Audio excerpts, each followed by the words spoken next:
What's up everyone, this is FP Sticks. In today's video, I'm going to be bringing you all the information that you need to know on how to reach Legend in Rank 7. One thing that I do pride myself on with this channel is that I always bring you all open and honest content, and so today's video might get a little bit controversial because I'm not going to be talking just about the knowledge that you need to hit Rank 7, but also the correct mindset and attitude that you need to be able to accomplish these goals. So this is going to be a very important video. Make sure you watch the whole thing. This is very useful information. If you have struggled to reach Legend in the past, that is okay. It's all about learning and improving your skills, and so hopefully some of the topics that I cover in this video will be able to help you achieve that goal. So if you do appreciate this content, make sure to hit that like button, and let's get right into some of these topics here.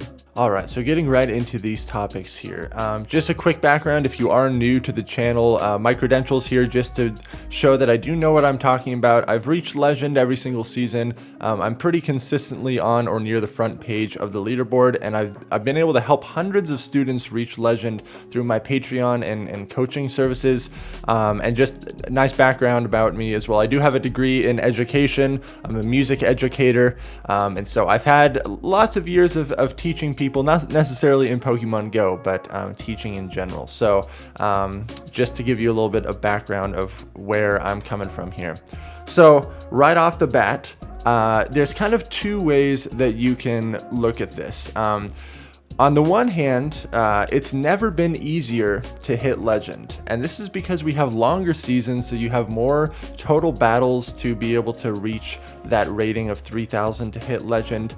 At the end of this season, we've had people in the ratings of 3,700, so the actual rating range that people are able to achieve is much higher than in any of the previous seasons, and this is again because of the longer seasons. There's also so many resources available. There's lots of wonderful and knowledgeable content creators out there on YouTube and on Twitch. So there's so many available resources around to have you be able to hit Legend. On the other hand, it's never been harder to reach Legend, because people are continuing to practice and improve their skills, and if you don't put in the time, you will be left behind. I've actually seen this with many battlers that have maybe been top performers in Sylph, or they might have hit Legend or hit a really high rating like in the preseason and season 1, and then they've just kind of plateaued. They've kind of flatlined. They haven't continued to practice and improve their skills.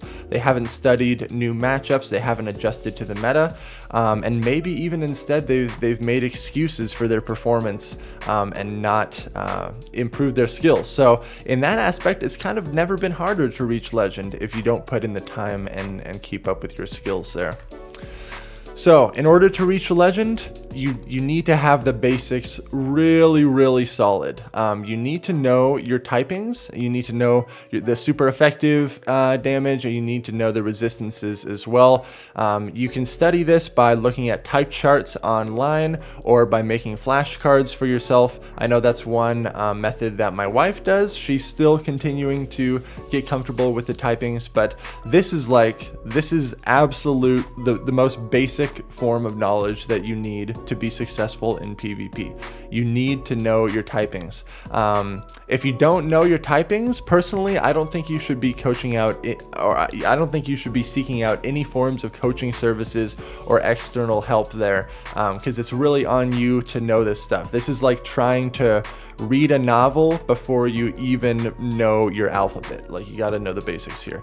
You need to know your movesets of every single Pokemon that you might encounter in the meta, and you can go on PvPoke and look up the different movesets that Pokemon are going to learn and really start to get this hammered into your brain.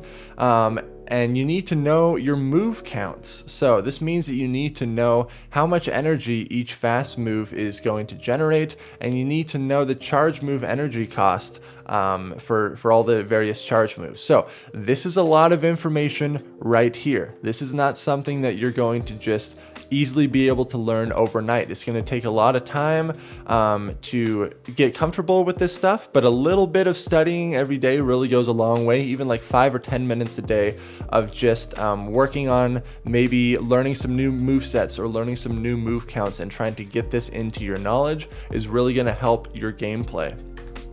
Okay, you need to know how to build a solid team. So once again, PvPoke is an amazing resource. PvPoke.com, I've mentioned it on lots of my videos. It's an amazing PvP resource. You can go into their team builder section and construct a team there and see what your weaknesses are going to be. There's lots of great YouTube content out there, lots of great content creators that are posting teams that are pretty solid. But here's the thing. One of my favorite comments that I get on my YouTube videos all the time are, "This team sucks, I used it and I lost every single game." And the thing is, don't just copy the teams. Don't just copy the teams. You need to understand how they work. Just by simply copying the same 3 Pokemon that someone uses and has success with does not mean that you're going to have that same success. You need to have the knowledge and the skill set and the understanding of why that team is going to perform the way that it's going to perform. So don't just copy the teams. Make sure you understand why they work here. You need to ask yourself, does this team have coverage for the meta? Are you going to be able to handle very popular picks in Greatly, for example, Azumarill, Defense Deoxys, Galarian Stunfisk, Skarmory, a lot of these Pokemon that you're going to be seeing a lot, and you can really figure out which Pokemon are going to be most commonly seen in the meta by, once again, going to PvPoke, checking out the rankings tab, and you'll see a lot. In general, my theory for team building functions on, you need to pick a strong lead, so something that has a good amount of positive matchups in the meta. You need to have a safe swap Pokemon, so this is going to be a Pokemon that is flexible and can flip potential matchups with an energy advantage. A lot of Pokemon that are within this spot kind of consist of Sableye, Azumarill, Defense Deoxys, Pelipper, things like that, things that can potentially flip matchups based on energy management. And then you need a hard cover in the back for whatever you lead. So whatever your lead Pokemon is weak against, your Pokemon in the back needs to be a really hard counter to those things that your lead is weak against. You can also consider running ABB lines. So if you're sick of like just losing based on a rock, paper, scissors alignment, you can consider running an ABB line. And what this essentially means is that you have a double weakness in the back. So the Caleb Pang double grass team is a prime example of this. You lead Skarmory, you have 2 grass types in the back, or you lead Alola Marowak, you have 2 grass types in the back. You use your safe swap, that first grass type, to potentially bait out any grass type counter. You let it go down, and then your other grass type in the back is able to roam free. ABB lines really help shake up this pure like rock, paper, scissors alignment and give you a chance to come back after losing the lead. That's why they're very popular right now. If your team doesn't have potential to come back from a lost lead, it's a bad team. It's a bad team. Like I see people complaining about this all the time. It's like, oh, I lost the lead, so I lost the game. Well, if that's the case, then you might have a bad team, or you really need to work on your gameplay to be able to come back from a lost lead. Okay, as far as gameplay mechanics go, you need to work on your fast move alignment and your charge move timing. I just made a video on this a couple of videos ago. You need to work on your sack swaps, meaning where you're able to catch a move on another Pokemon and absorb that damage that's most likely going to be hit for resisted damage with that catch. You need to understand your switch clock management. So it's on a 60-second cycle. Wallower, once again, made a great video on this a couple days ago. Definitely check that out. He talks all about switch clock management. You need to work on your under tapping and in general your tapping speed. So under tapping means when you're receiving the energy for a charge move, instead of just mashing the charge move button to try to get it off, actually wait for the energy to be received and you see the charge move button bloom, and then you tap on it, and that way you avoid accidentally doing another fast move, and you're able to get the charge move off right away. This is especially the case with longer duration fast moves, 3, 4, or even 5 turn fast moves. You can also work on undercharging. In some scenarios, you don't want to do the full amount of damage with your charge move. to allow for you to get more farm after the charge move.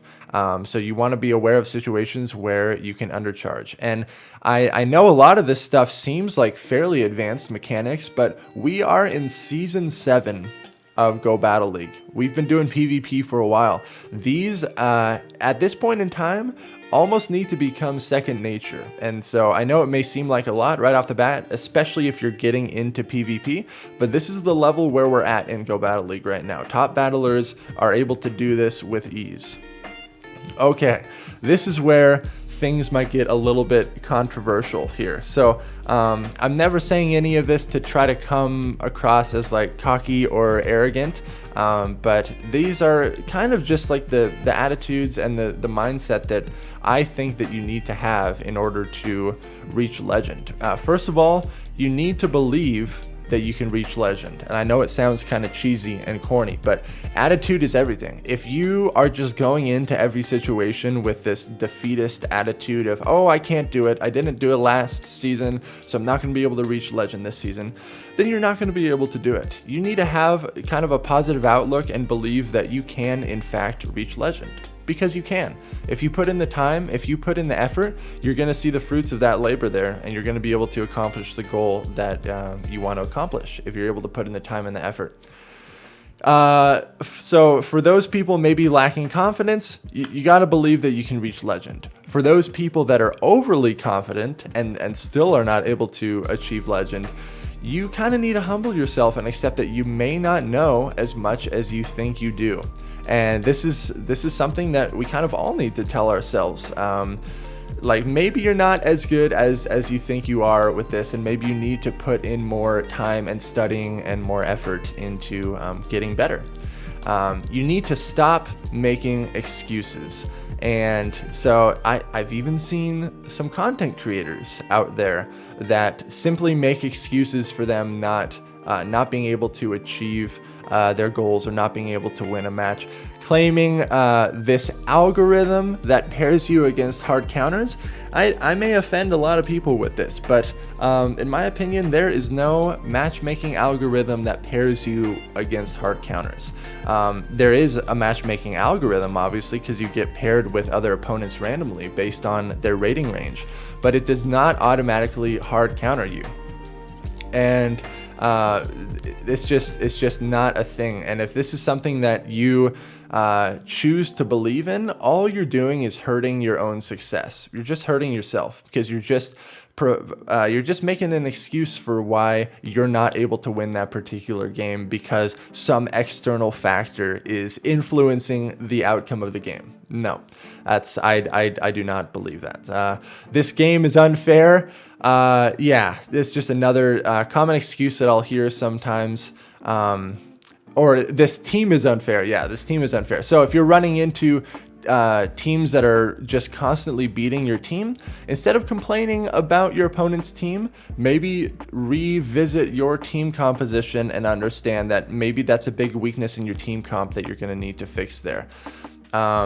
This tip right here, don't play while tilted. So when you're tilted, it means that you're kind of upset and your emotions are influencing your performance. And so this is something I have to tell myself all the time as well. Maybe you just had like an 0-5 set, you had a really bad set and you're really upset about it.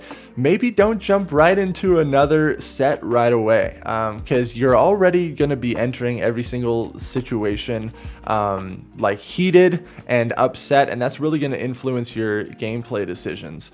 Some tips I have for this is maybe don't do all of your sets that particular day. The season is very long, very, very long. And so this is something that I personally do, especially when I'm sitting close to the top of the leaderboard. Sometimes I'll only do one set a day. Sometimes I'll take like 4 or 5 days off. I definitely did that like this past week of Go Battle League. Take a break from doing your battles, maybe clear your head a little bit, and only do your battles when you have the time to really like sit down and highly focus on what is taking place. Because there's so much happening within the battle that if you're not able to fully focus on what's taking place, this is going to cause errors and cause you to be upset there. But my final point here is you can ask for help. it's okay to ask for help. There are a lot of coaching services from various content creators and various battlers out there, and my biggest piece of advice here is avoid what is called backseat coaching. And this is backseat coaching is very, very prevalent right now in the PvP community. And essentially what this is the coach is just telling you every single move to make. And so they're essentially playing the game for you, but you're the one that's tapping your phone. This, in my opinion, is the absolute worst thing that you can do for yourself, because you're not going to learn anything through this. If someone is just telling you what to do, you're not able to internalize the information and actually own that information for yourself. So like my teaching philosophy is that you are your own best teacher. If you're able to internalize the information and master this stuff for yourself, no one else is going to know what you're thinking in that moment other than you. You know exactly what you're thinking. And so you are your own best teacher once you're able to internalize this information and learn from your mistakes. So that's all I have here.